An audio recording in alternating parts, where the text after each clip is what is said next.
Hello, Group E. This is my forum response to Jonathan Nealon's article Acting Together and the subsequent forum questions that we are supposed to be answering. So, starting with question one, because that makes sense. What are your thoughts, based on your background, experience, and teaching subject areas, on Nealon's proposition that education should adopt drama as a pro-social, ensemble-based process for building community and a common culture? The first thing that popped into my head when I read this question isn't directly related to the educational system that we're sort of speaking about, but I do think that it is still related to education on a larger scale, so I think it's still important to share. Shortly after I moved to Victoria, a friend of mine in the program had told me that William Head Penitentiary had started up a theatre program a while ago called William Head on Stage, and they were doing a production of The Hobbit. And she asked whether or not I wanted to go, and so there were a few of us that ended up going to go see this production of The Hobbit, and there was a period for questions afterwards. And all of the people who were involved in the production were inmates at William Head Penitentiary, and for various sentences. And some of the things that they said they had learned from the process were how to collaborate effectively in groups, and on a basic level, even just how to communicate with each other, which is a skill that they had never been taught before, and as they had said, got them into quite a bit of trouble. So this was particularly great in my mind because I've always seen theater and drama as one of the best ways to try and foster empathy in others. Because in order to develop a character, you have to be willing to kind of take a step back and understand what it is to be in their shoes in order to authentically represent your character.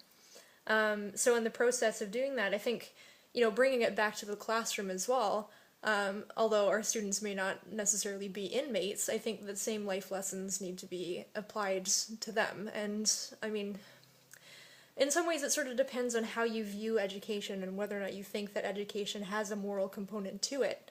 I happen to think that it does. And I like the idea of being able to foster empathy, especially within my subject area of English. I mean, a lot of the time we look to literature as an avenue to discuss moral issues, I suppose, and we've seen that historically. We've seen that, we've seen literature as being an avenue to discuss things that otherwise would have definitely gotten some authors into trouble. Geoffrey Chaucer being a great example of that, satirizing the aristocracy to a point where he probably would have been executed. But, oh no, it's just a story, so it's okay. So I think that this pro-social ensemble-based process that's being discussed in this article, I think that there is a lot of benefit to introducing that into the classroom. And it's something that I have done in the past and am willing to do again because I do see the importance of trying to develop that empathy. Okay, so moving on to question 2. What happens when you're thinking about teaching and learning if you follow the path of this quote? If we compare industry and art, in industry, the value is in the result. You produce a thing and they pay you for what you've produced. In art, the value is not with the result, but rather in the process. In other words, if you revision education as an art and a process rather than as social science focused on outcomes or products, I don't necessarily see myself as re-envisioning education as a process, because that's something that I do sort of see on a grander scale.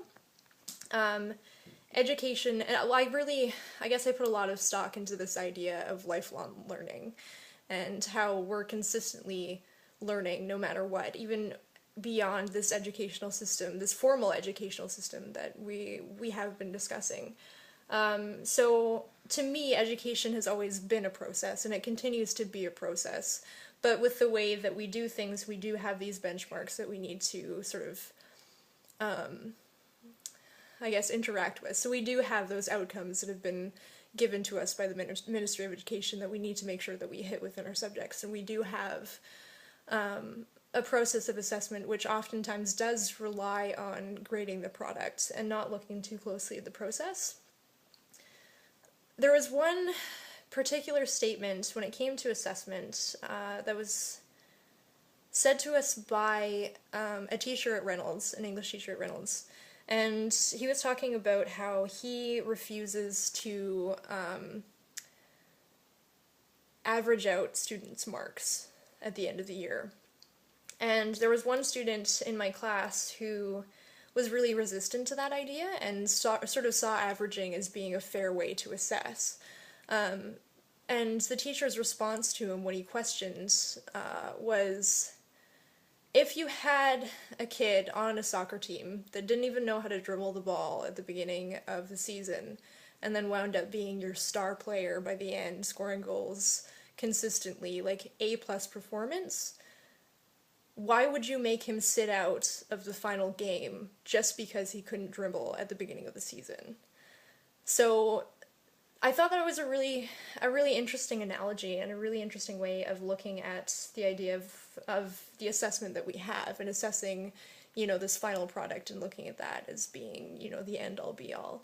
And we also discussed a little bit in our assessment classes how or when it's appropriate to look at the process and how, you can find a product and you can see a product that ends up being not representative of the process of education that a student has gone through. And maybe that's the fault of the assignment and the fault of the expectation of a product. So I suppose, for me, I see a lot of value in the idea of approaching education as a process and a lifelong journey. But I also think it's unrealistic to go into a classroom and think that all of my students are going to agree with that, especially when they've been raised in a system that does support the idea that the product is what's really the most important thing. Also, of course, you have to acknowledge the fact that all of your students are going to be individuals, and they can't necessarily always buy into the same thing that you think and the same thing that you might want to try and explain to them or get them on board with. In the end, I think that trying to see education as a process rather than a product is something that could only really happen with a complete overhaul of the system that we have, which is something that we consistently sort of bring up, but how is that going to happen? I don't have an answer for that. I'm just going to throw that out there. I don't know how that's going to happen.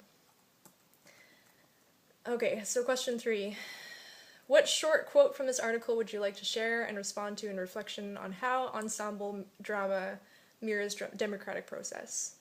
Please ensure you provide a page number at the end of your chosen quote.